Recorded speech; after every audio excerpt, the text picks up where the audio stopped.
आपको बता दें कि केंद्रीय गृह मंत्री अमित शाह 10 साल में पहली बार सिरसा दौरा करने आ रहे हैं और माना यह जा रहा है कि 2024 के लिए बीजेपी की रैलियों का सिलसिला अमित शाह की इस रैली से शुरू हो रहा है। सिरसा में होने जा रही इस रैली को बीजेपी ऐतिहासिक रैली बनाना चाहती है। वहीं हरियाणा के तमाम राजनीतिक दलों के साथ ही पंच सरपंच खापे केंद्रीय गृह मंत्री के दौरे को लेकर विरोध की घोषणा कर चुकी है। रिपोर्ट।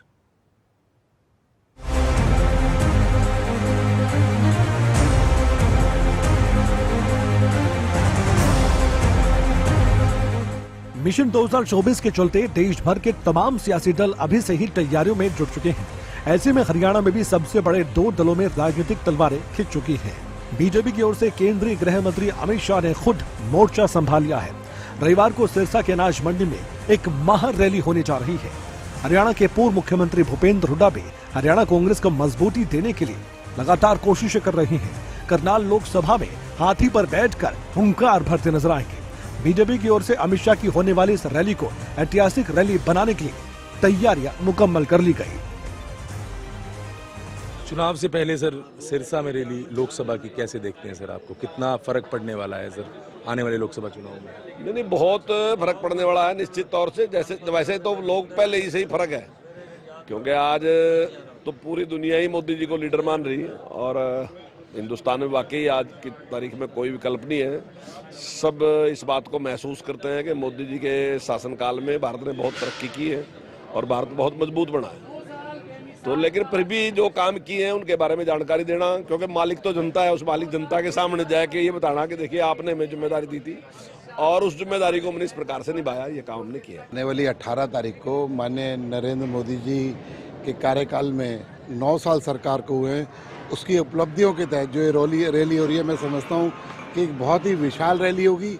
वैसे तो ये लोकसभा की रैली है, लोगों के लिए उत्साह, हरियाणा के अन्य अन्य स्थानों से लोगों के फोन आ रहे हैं, रैली में आना चाहते हैं, रैली को देखना चाहते हैं, लेकिन इस लोकसभा के अंदर ही लोगों में बहुत उत्साह है। हरियाणा के सिरसा में केंद्रीय गृह मंत्री की रैली में कोई भी किसान नेता, सरपंच या फिर राजनेता जो प्रदर्शन करना चाहता है वो प्रदर्शन नहीं कर सकता। इसलिए प्रशासन ने पहले ही उन्हें नोटिस भी भेज दिए हैं। ये नोटिस एसडीएम की कोर्ट के माध्यम से भेजे गए। प्रशासन ने जिन लोगों को नोटिस भेजे हैं उनमें वो लोग भी शामिल हैं जिन्होंने मुख्यमंत्री मनोहर लाल के जनसंवाद कार्यक्रम का भी विरोध किया था।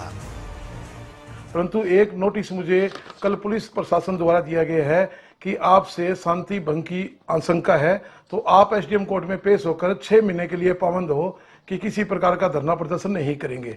यह सबसे बड़े लोकतंत्र की हत्या है।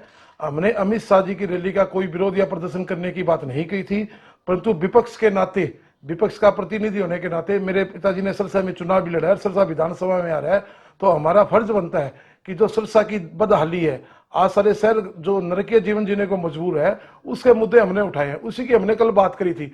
भी जो अनाज मंडी के पास रैली है उसके लिए तो चकाचौंध किया जा रहा है। दिए तले अंधेरे वाली बात है, सारा शहर में अंधेरा, अनाज मंडी में दिया जगा के रोशनी करने का प्रयास किया जा रहा है। आज हमारे लगभग काफ़ी साथियों को एसडीएम द्वारा 107, 150 के नोट्स आए हैं कि आज आप हाजिर हो एसडीएम ऑफिस में। तो वो नोट्स, हम तो ये कहते हैं कि नोट्स भेजना हमारे लिए, हम समझते तानाशाही है।